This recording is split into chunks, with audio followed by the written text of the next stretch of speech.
Welcome to Time of Death. This video is for informational purposes and in no way meant to glorify or condone violence.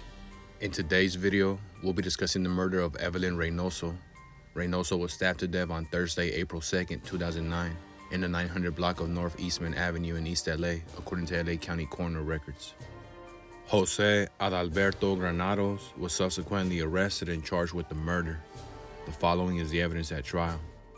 In the early afternoon of April 2nd, 2009, defendant Jose Granados fought with Evelyn Reynoso, the mother of his two young children, at the door to Reynoso's house, defendant trying to push his way in and Reynoso trying to keep him out. When Maria Carrillo, a neighbor, approached, defendant looked at her and entered the house, closing and locking the door.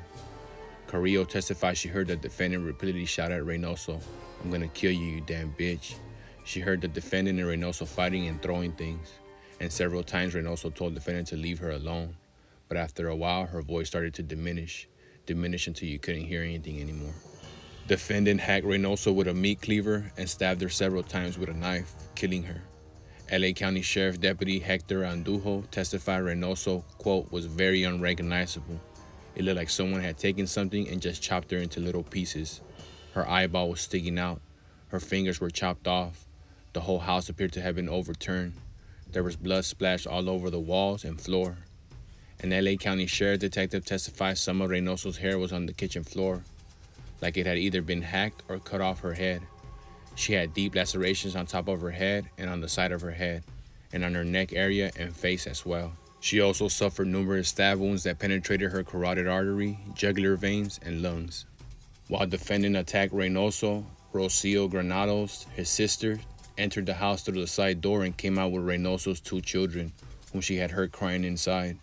Carrillo testified Granados told her to take the children away so they wouldn't see what their father was doing to their mother. After killing Reynoso, defendant stabbed himself in the chest with a knife. Deputy Andujo testified the defendant then waved the knife in the air and he was growling. He was completely soaked in blood. The growls were like sounds of anguish, like he had maybe done something and realized what he had done. Andujo testified he ordered the defendant to drop the knife and get on the ground, but defendant ignored him and began to pace back and forth side to side. As officers approached, the defendant plunged the knife into the side of his own neck and collapsed. Following the trial, the cruelty to a child counts were dismissed, and the jury found the defendant guilty of second-degree murder and found true the allegation that the murder was committed with a knife. At sentencing, the defendant withdrew his not guilty plea. He was sentenced to 16 years to life in prison. Evelyn Reynoso was 24 years old at the time of death.